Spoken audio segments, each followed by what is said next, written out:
Okay, so this is your lab manual for the next 3 weeks. The first 2 pages, first 2 pages are just background. And then the next 3 pages are what we will be doing in lab this week. We'll be meeting in one of the computer labs over in the CTLM. For those who are in lab on Mondays, we're going to meet. We get to meet in 152 CTLM. I have no idea where that is. I'll figure that out when after here I go teach General Biology 2. I'm going to run over lab. The Thursday morning lab, it starts at 10, goes until 1. That lab meets in like 58B, 52B, something like this. I have no idea what it is yet. I have the Thursday lab. I don't know if this is the date you have the lab. It doesn't matter to me. It doesn't matter. Okay, it's just good question. Did I switch those days? Is everybody all in the right one? Okay, yeah, because that's like at work. It doesn't matter. It doesn't matter to me. Okay, so for those of you watching at home, on page 2 of this, and those of you watching at home, this is all on Blackboard. If you go into content, there's probably a folder that says laboratory, and in that folder is a folder that's NCBI. That's all of these documents here. So the first one of those, background information. There's an accession number. Each one of you has been assigned a cancer gene. So someone has been assigned the BAD gene. The gene is named BAD.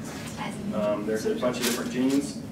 Some of you have been fortunate to be assigned TMEM106C, D, or A. That's a gene I discovered. Nobody knows what the heck it does, but I have found that it's located at the mitochondria in the membrane. So clone that for me, because I want to figure out what the heck that protein does. Nobody on earth knows. Wouldn't that be fun?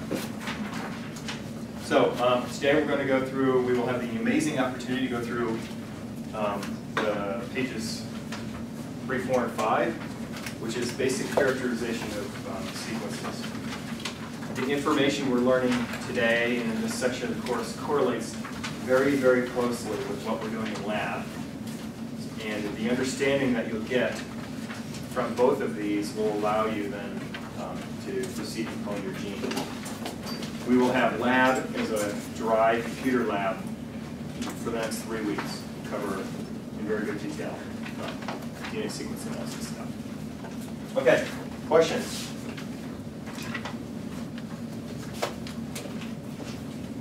That didn't work, did it?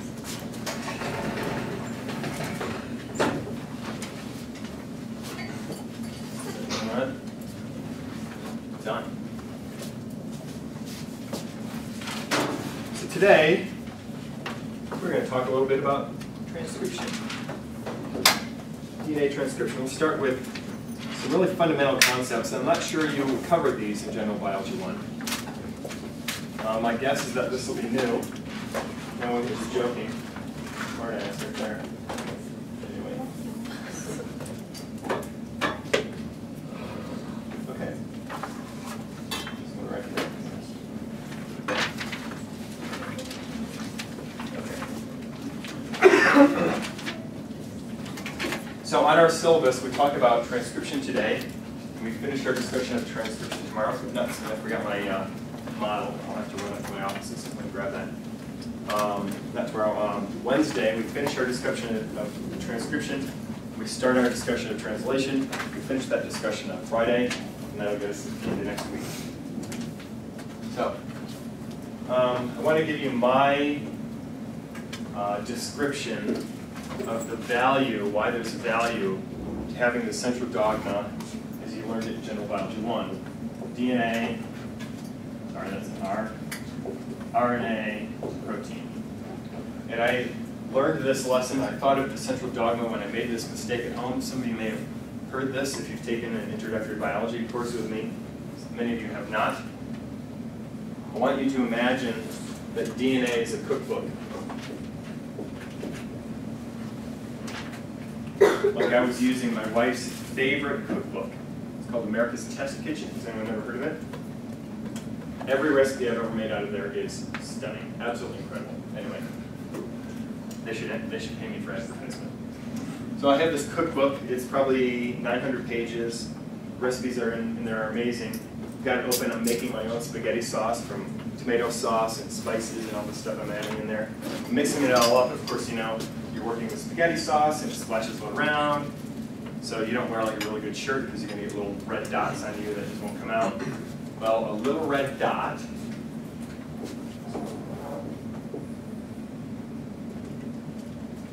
goes right here.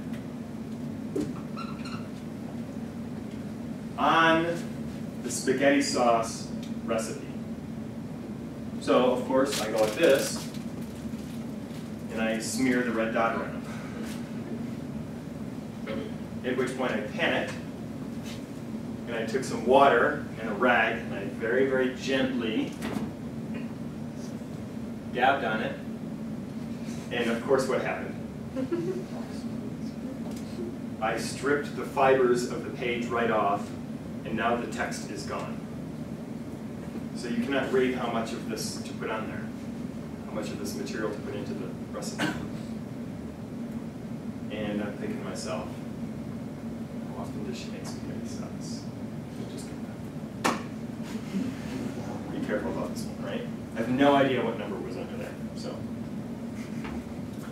what I should have done is I should have gone over to our little fax machine photocopy printer thing, put the page on there, press copy, put the cookbook away, and then I have a photocopy that's disposable, and if I screw that up, no big deal.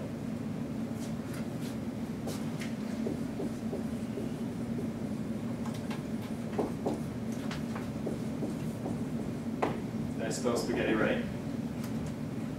I'm a biologist and not a cook. This is an amazing analogy for the central dogma of biology. I think there's probably a couple of reasons why we go through the process of making an RNA copy is you take the DNA out, you make a copy, you put the DNA away, and there's less chance you're going to screw the thing up. If you take your copy out, your copy gets screwed up, no big deal. You can always go back and make another copy, right? And another reason I like this analogy is the photocopy isn't the thing that does the work. The photocopy isn't the end goal. You don't eat the photocopy. It's not the business part of this. You use that as the instructions to produce the final product. The final product is the thing that accomplishes the work. Same thing here. RNA is not the final product, it's the protein. The protein is the machine that does the work inside the cells. Why else would the central dogma, in addition to protecting the DNA, why else would a cell have evolved this? Why not just use DNA? Why have an RNA intermediate?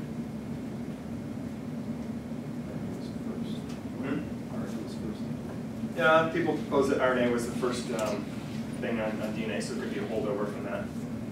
That's probably a good explanation. It's not the one I had in my mind, but we'll go with that. That's probably true. On the exam, I'd give you credit for that. So DNA can stay in one location and the RNA can move different? Yeah, okay.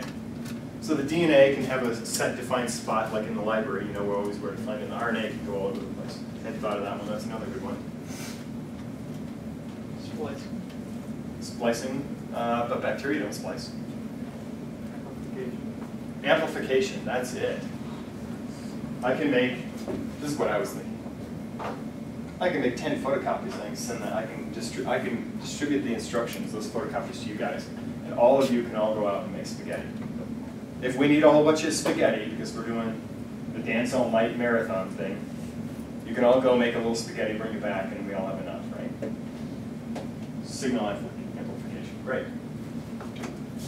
We will dramatically expand this as we go this semester. So let's get into transcription, this first step here.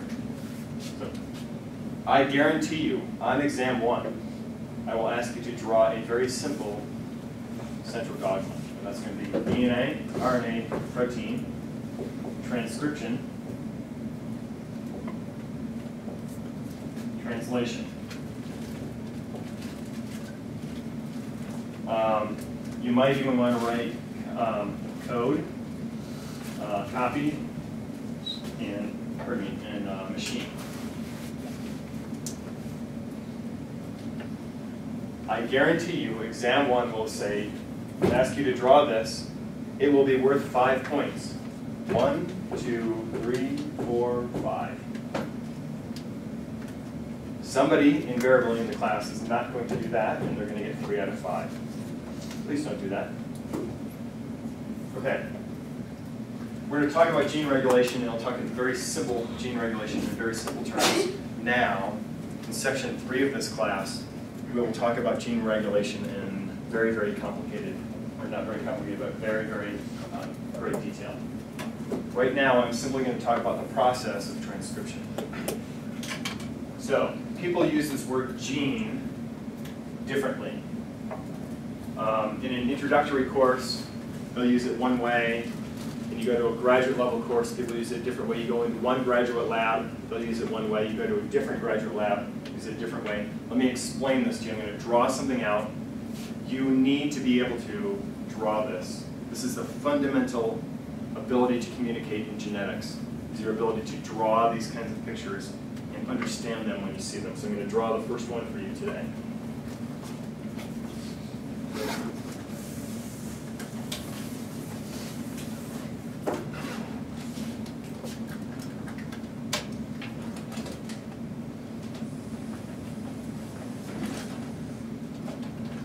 Here's my double-stranded DNA. In the future, I'm not going to draw both strands. And we're going to have a gene. We illustrate that by box. So this is my gene A.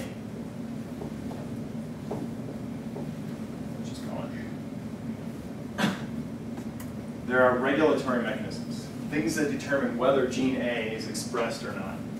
So, if gene A is expressed in neurons, it helps neurons do neuron things, I don't want it expressed in my kidneys. I want it expressed only in neurons. So there needs to be some way of controlling so that this is only used in neurons and not others. And that control region we're going to call a promoter.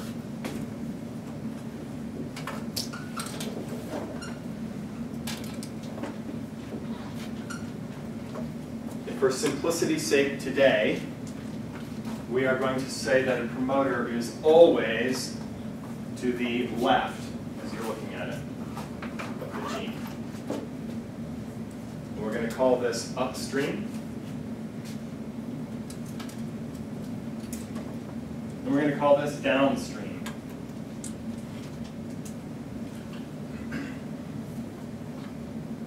So the promoter performs 3 functions.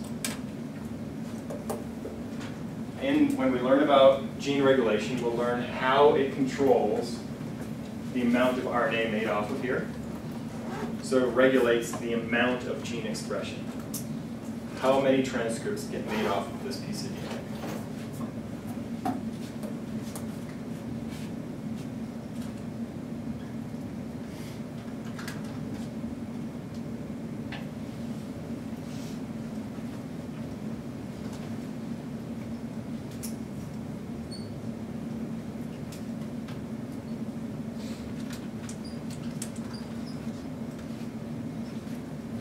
The second thing it does is it tells where the start of the gene is. How does the RNA polymerase know which nucleotide to start copying? Why this exact spot? Why not 3 down from here? Why not 10 up from here? What this does is it just kind of is like a little puzzle piece that the machinery, the RNA polymerase, is going to click into. And RNA polymerase is a machine of a certain size. And RNA polymerase reaches out a set distance, touches down at that spot and says, you are the first nucleotide I'm going to make a copy of. That first nucleotide we give the term +1. And we illustrate it on a figure like this as an arrow. We show the direction that the transcription is going to go.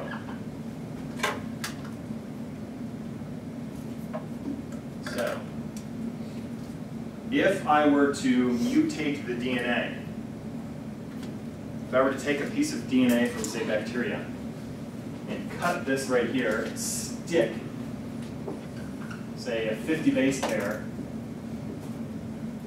piece of DNA into that spot, I would push the promoter this way, 50 base pairs, right?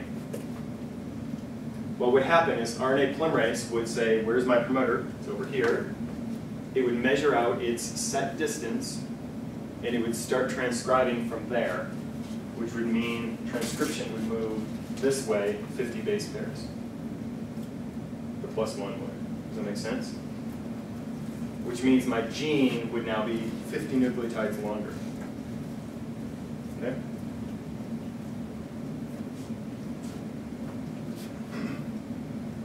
The promoter also tells RNA polymerase which strand to copy. Does the RNA polymerase bind here and measure up to this spot, or does RNA polymerase bind this way and measure out this spot and copy the other strand going this way? Let's say I get a different kind of mutation. And my mutation is such that this thing gets cut here and spun around and clipped back in and glued back together.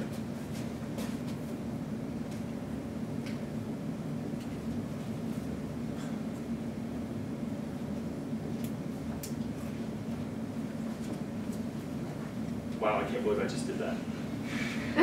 RNA polymerase is going to go, where is my promoter? Here it is, right here. I reach out my set distance, +1 is now over here. The first nucleotide I copy is right here. Away we go. So that's what a promoter does, 3 things. And we've now got an illustration. We don't want to do that, obviously. We now have a really simple illustration of the genomic structure of a gene. I said that very carefully, a genomic structure of this gene. Now, let me get back to the whole reason I did this, the definition of the gene.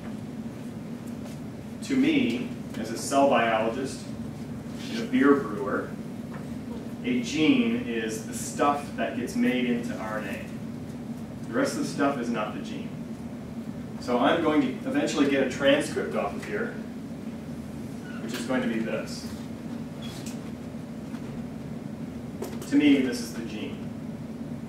If you are a person who has dedicated your life to studying DNA, and this neural gene is something you've spent 20 years researching, and you're studying the sequences up here to see how this is regulated and why it's important in the brain and this and that, your definition of gene gets a little bit fuzzy.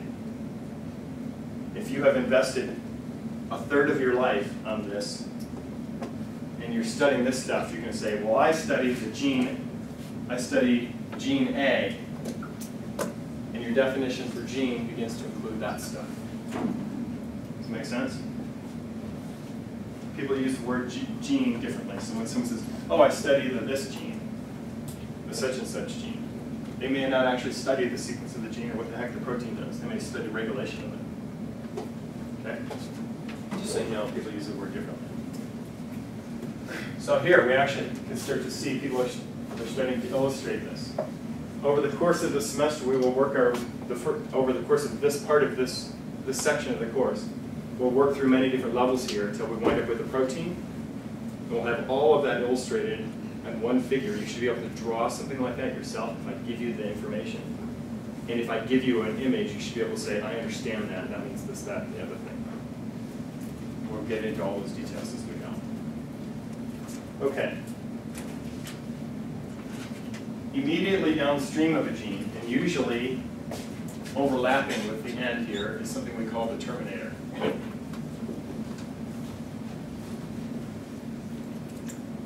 And this is a sequence which says, that just tells the RNA polymerase, you've reached the end, stop. There's no reason to make the RNA any longer that you're making. Okay? And we'll talk, we won't get to terminators today, especially because I'm taking way too long. So the promoter and the terminator define the boundaries of the gene.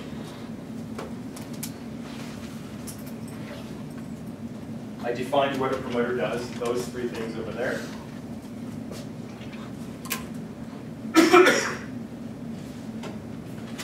So I described the promoter as a puzzle piece.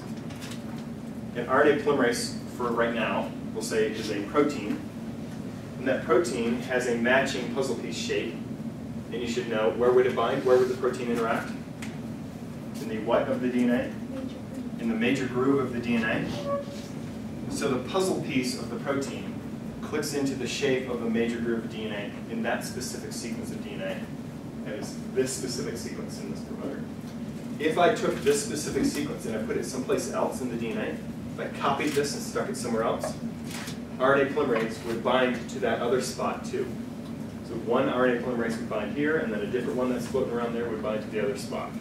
And it would transcribe off of wherever I put that promoter.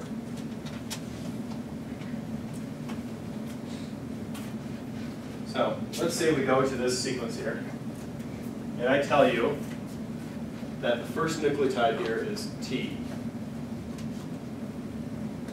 What are the odds that the next nucleotide is A?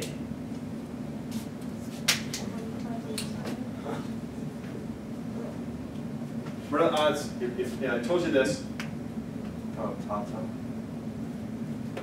just by average, what are the odds that this is an A? 25%. Okay. So it's 25% chance to be an A, 25% chance to be a T, 25% chance to be a C, 25% chance to be a G.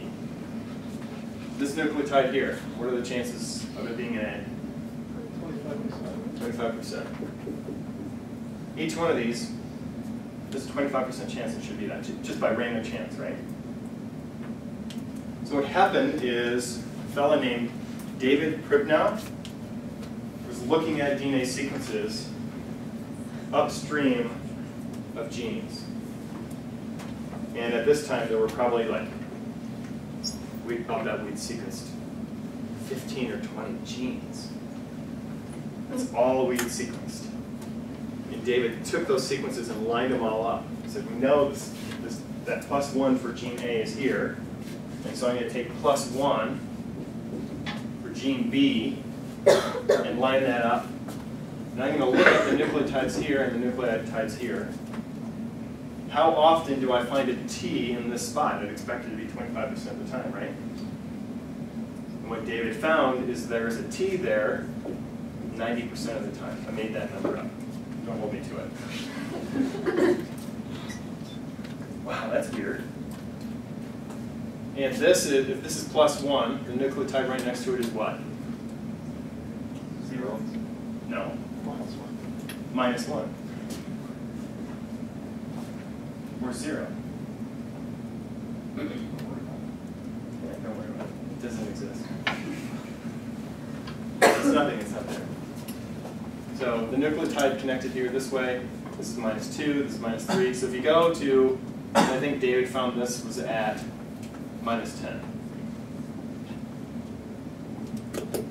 And David said, well, what's at -9? Oh, if this is 90%, you know, this was like, this A was like 93%. Whoa. So, and it turns out if this is not a T, it's like 7% of the time it's an A. And if this is not an A, it's probably like 6% that it's a T. There's only 1% of the time that it's a C or a G. It's 3% of the time this is a C or a G. David lined all this up and found a specific sequence that almost always appears upstream of genes in bacteria. So in bacteria, we give that sequence a special name. We've named it after David Pribnow. It's called the Pribnow box.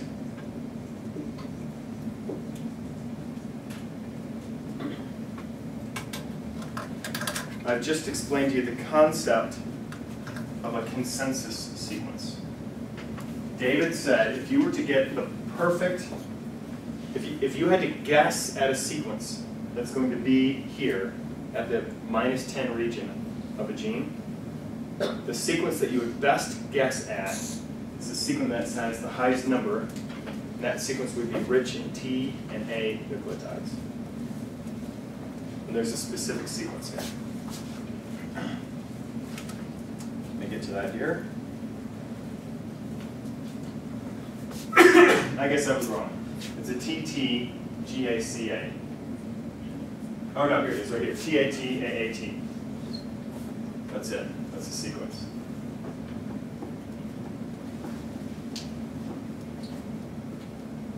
Any questions on this?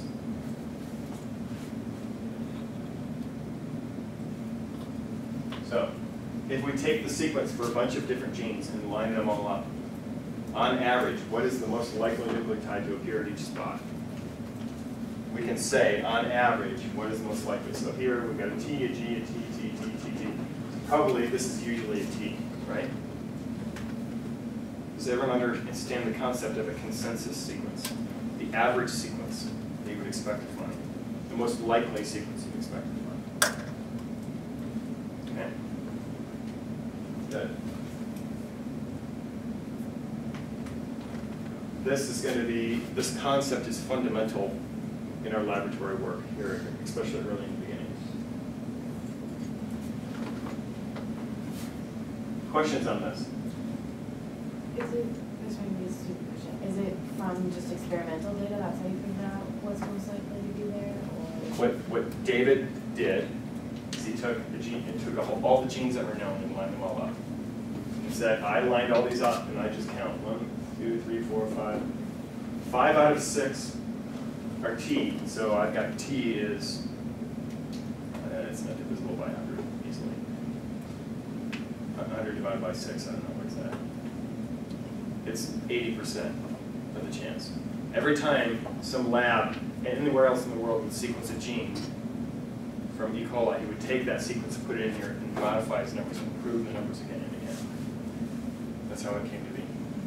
And we can do that, we will do that in laboratory. Okay, I had to skip over because I had jumped ahead here.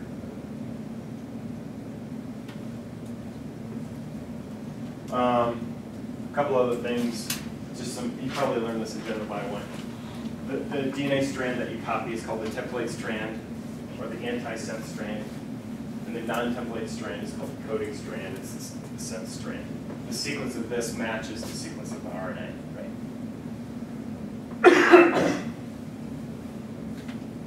We break transcription down into 3 actual major steps. The first one is RNA polymerase figuring out where it's got to be and getting things ready. We call that initiation, transcription initiation. Once it is released from the promoter and off it goes, making copies, adding nucleotides on and extending RNA, we call that elongation. Then when it reaches the terminator, there's a process by which it ends transcription. So we have, pardon me, initiation, elongation, termination. Is the Pribnow box also called the Tata box? In eukaryotes, we would call it the Tata box. Oh, just Isn't that hysterical? I did not make that up. Because I remember the Tata box, and that's why I was kind of confused when you called it. I remember another professor here called it the T, I don't remember what she called it. The TATAAT box. I was like, it's actually called the Tata box, I'm not kidding. Yeah. And she seemed embarrassed to say that for an introductory biology course. Whatever. So that's only in eukaryotes, though? To the best of my knowledge. Maybe I'm wrong here. We'll see about that. There's another sequence that's at -35 that appeared to be very highly conserved. This stuff is jumbled. At any one of these nucleotides, it's just a 25% chance. It doesn't look like that there's any specific sequence that this needs to be. But this sequence is pretty locked. So that's pretty interesting. If you have, you expect a 25% chance of a C here, or a G here, and it's 80%, that tells you there's a reason it evolved to be that way. Or if you want, you say it was designed to be that way. I don't care what you believe. There's a reason it is there. It serves a purpose.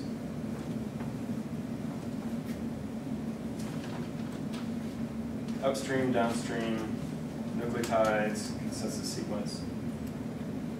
Okay, so the value of having a specific sequence that a protein is going to interact with is there's more than one gene that is expressed by neurons exclusively. There are a bunch of genes that are expressed by neurons in no other cells. So once you have evolved a sequence that works for one gene, you can just take that sequence and put it in front of any gene you want expressed only in neurons. And then the proteins that will regulate expression of the first gene will also regulate expression of the other genes. You get a whole panel of genes expressed just by one transcription factor activated. And again, just to remind you, the major groove is alpha helices that interact there. So it turns out what happens, this is actually, I'm going to turn the lights off for a second here. Sorry, those of you at home, let me know how this plays out for you guys. So this we're going to say is RNA polymerase. That's the machine that actually adds nucleotides on. We've drawn it, or in this illustration it's drawn like this, and what happens is there's actually alpha helices that interact in the major groove right in here, and then there's a big stretch, and then the RNA polymerase reaches over and it has a different alpha helix that interacts in the major groove at a different spot. That's why those nucleotides are conserved. Because the protein interacts with the DNA here, and interacts with the DNA over here. It doesn't matter what those nucleotides are. Now, if you change that, if you add nucleotides, RNA polymerase can't stretch out like that. It's a set defined size. You'll actually screw it up. My guess is you would not get this thing to bind. You would destroy the promoter. That's why there's a conserved sequence. A spacer is what we call it, and then a conserved sequence. So RNA polymerase, probably as you learned it in Bio 1, I don't know, maybe you learned more detail. We talked about RNA polymerase, the RNA polymerase gene. RNA polymerase is actually, I'm going to say, 6 different proteins that all come together. So when you have different proteins, that's quaternary structure. 6 different proteins all come together, and that forms this machine we call RNA polymerase. Okay? So we see 5 of those illustrated here. One of them is not shown. Again, if you're specialized in study in the RNA polymerase, people use the word RNA polymerase differently. So in general, the whole enzyme, if you were to take everything and put it together, the hollow enzyme, the whole thing consists of alpha, alpha, beta, beta prime, sigma, and omega. What that means is there's a gene somewhere in the E. coli genome, and the name of that gene is alpha. And from that gene, 2 proteins are made off of that same gene. So you transcribe and then you translate 2 proteins off of that. Those interact, and then they go look for the rest of the partners. There's a different gene in the E. coli genome called beta. Transcript is made, the protein is made off the transcript. Beta goes and binds to the 2 alphas. There is a 3rd gene, a different gene in the E. coli genome, and that's called beta prime. The sequence of beta prime is almost the same, but not exactly the same as the sequence of beta. Transcribe, translate, you get 1 beta prime protein. That now interacts and you get yourself a tetramer of alpha, alpha, beta, beta prime. There's another gene called sigma. Sigma comes in and interacts. There's another gene that's called omega that comes in and interacts. Some people would not say that omega is part of the hollow enzyme. I do, just because I like to be complete and very inclusive. So out of these, here we have alpha, alpha, beta, beta prime, and the thing that actually interacts with DNA is sigma. And this is really, really important in the transition from initiation to elongation of this process. So here's just a different representation of it. This website said that it consists of 6. So they said this previous page, they said there's 5 proteins in the hollow enzyme: alpha, alpha, beta, beta, prime, and sigma. And these guys like me say, yes, it's those 5 plus it's an omega. And this omega here, what omega does is it's kind of like a piece of tape. It kind of holds the alphas and betas all together. If you knock omega off, it still works pretty well. Omega just helps it all happen.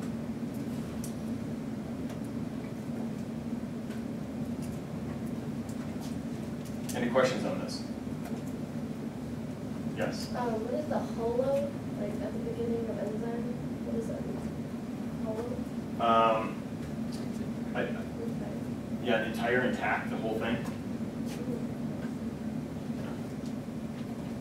And then people say this is the core enzyme here. And actually I would say omega is not part of the core enzyme. I'd say these guys here. So you get to see there's some variability in how people use these terms.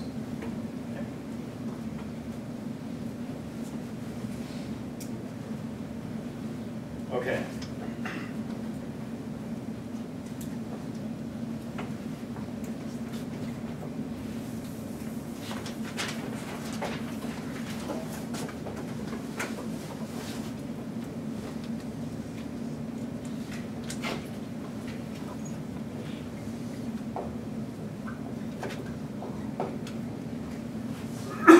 Anyone ever have a kinetics course? Anyone ever learn Michaelis-Menten? Yes? Fun stuff? Fortunately, we're not going to get into it. We'll talk about it in very general terms because I hate math. So let's talk about this.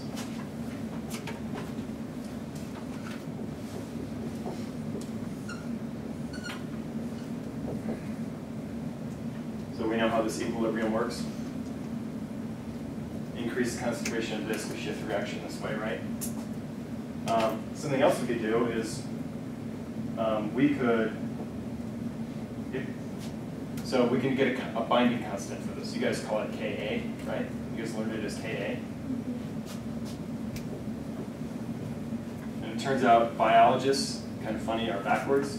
We talk about things as far as Kd. We want to know the dissociation rate. So we study, it's actually the inverse of the Ka. And there's various reasons why they do that. Did anyone learn it as Kd? This is a measure of how well these guys, if you had 2 magnets, it's how strong the magnets are attracted to each other. Does that make sense? So if you increased the strength of the magnets, they'd be attracted, and then this constant would change. So another way we do this is, let's say I could mutate this guy, so it's more attracted to this guy. That's also another way to shift the reaction this way, right? Okay. So we can actually use that concept. If I have RNA polymerase, so in the genome, in the human genome, there's 3.2 billion nucleotides. And let's say we want to find there's 100 binding spots in that 3.2 billion nucleotides, and I've got 500 RNA polymerases. Out of all the possible spots this could bind, 3.2 billion nucleotides, it's looking for 100 spots. So there are a lot of competing reactions, places it could go other than where it's supposed to go, right? The ability of RNA polymerase to find its target and bind to DNA is an amazing challenge when you think of all the DNA in the cell. Make sense? So one way to get around that is to have RNA polymerase bind very, very tightly. So that when it finds it and binds, it hangs on there. And it's not going to fall off and then get lost and have to rebind. Does that make sense? Everyone buying into that? I got a lot of nods. So what happens is, this whole enzyme, the sigma subunit, is just an amazingly perfect fit of a puzzle piece. It just clicks right in and hangs on tight. So once the RNA polymerase is there, that's it. It's locked in place. And then the rest of the proteins kind of wrap around the DNA, and they pull the DNA apart. And this is probably where I need to run out to my office and get my model. I'll be right back, okay?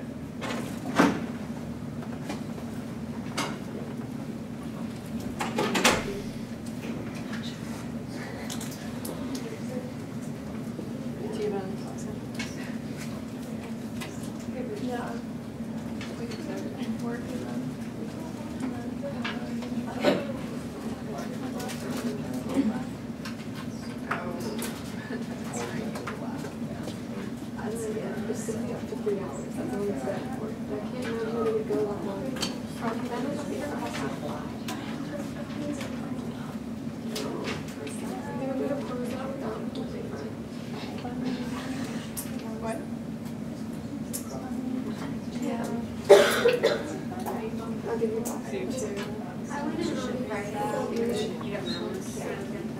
don't know. So great.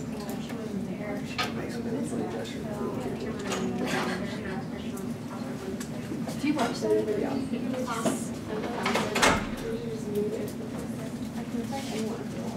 Oh, so sad. Yeah, when I started watching it, I was like, It's usually pretty good.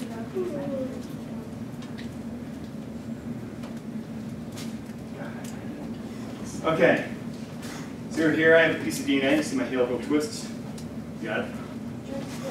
Thank you. You don't need to be all glamorous or not. So what happens is, the sequence that's important, the sequence that's going to tell what to copy, pardon me, I'm out of shape, is in this point of contact here. These nucleotides have to be separated. Make an open complex like this. Now, once it's separated, nucleotides are exposed. RNA polymerase can use this as a template. It can start to copy and work its way down. Make sense?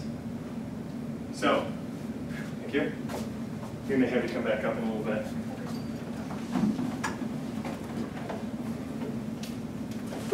The initiation consists of the enzyme, that is sigma, dragging the RNA polymerase and binding. The other proteins wrapping around and creating a special microenvironment that allows the DNA to separate. This is facilitated by the AT-rich sequence in here. What would happen if this were G's and C's? too hard to separate hydrogen. Yeah, there's more hydrogen bonds. It'd be harder to separate those things apart. So the more G's and C's that you put in there, the less likely you are to start transcription. Once the open complex has been formed, appreciate that. We'll probably take turns this semester. Once this is opened up, RNA polymerase has access to a small number of nucleotides, and it makes copies of those nucleotides. It says, you're an A, and I have just grabbed a G. It doesn't fit. C, it doesn't fit. U, oh, that fits, awesome, great. What's the next nucleotide? The next one's a T. So I grab a G, nope. Grab a A, it fits, perfect. And it connects those, and if this, on this nucleotide, what is this end that's getting connected to this nucleotide? What's this end? What's the number on this end? 5 or 3. 3. This is a 3' hydroxyl. So what is this that's getting connected onto it? 5'. So this is 3 phosphates hanging off here. 2 of those phosphates are released as a pyrophosphate, but I'm not swearing at you here. And then that phosphate gets connected, and now I have my sugar, phosphate, sugar backbone. So the RNA polymerase goes, and remember, sigma has it locked down in place like this. Here we go, like this, locked in place. So the enzyme has created this microenvironment, and it adds nucleotides, and it makes about, keep it held tight, please. Thank you. Didn't tie that up. Now you know. It can go down about a helical twist, about 8 to 10 nucleotides. And then it's locked in place, it can't go anywhere. Because it is bound so tightly. The only way it could find the promoter was for sigma to bind incredibly tightly. So now it can't let go because it's bound so tightly. And what happens is it tries, and usually what happens is it reaches this point, and sigma is bound so tightly that it pulls the rest of the enzyme back to the starting point, and the transcript it made, about 8 nucleotides, goes floating off away. It's a waste product, we'll say today. It's a waste product. They're called abortive transcripts. So then RNA polymerase says, well, crap, start all over again. Just tries nucleotides, eventually gets the right one, runs down 8, 10 nucleotides, gets pulled back, away it goes. It can happen 100 times. Happens, I don't know, a dozen times, roughly. Eventually, it gets down the 8 to 10 nucleotides, sometimes 6 nucleotides, And the energy that's released, because it's 2 phosphates, so it's like 7.6 kilocal per mole twice. It's pyrophosphate. Eventually that energy is enough that it pulls it forward, because it wants to add the next nucleotide on. It pulls it forward, that it rips the alpha-alpha, beta-beta off of the sigma. It tears the enzyme apart, and sigma is left behind, and the core enzyme, alpha-alpha, beta, beta prime, can now move down and add more nucleotides on. It's not attached to the DNA. Thank you. Does that make sense? Seems kind of bizarre and wasteful, but experimental evidence, they've shown it. It's just the way it is. They get these tiny little transcripts. For the purposes of this class right now, we'll say they're waste. So, does anyone know what the word nascent means? It's at the end of the first one. Nascent. What does nascent mean? Newly Newly formed, yes. So the nascent transcript is the thing that's made, and then it gets dumped off sometimes. And then it has to make a nascent transcript again, a newly formed transcript. Oops. So these are called abortive transcripts, and abortive transcription ends when sigma gets left behind. Usually, actually this is bound on here, it stays there. This is released and off it goes. When the core enzyme breaks free from sigma, that is the transition from initiation into elongation. All right, I'll see you guys on Wednesday. I'll see some of you in lab in an hour from now. 152 CTLM. And those of you at home that might not be aware of this yet, I'll leave a note on the door telling you guys where to go. Thanks.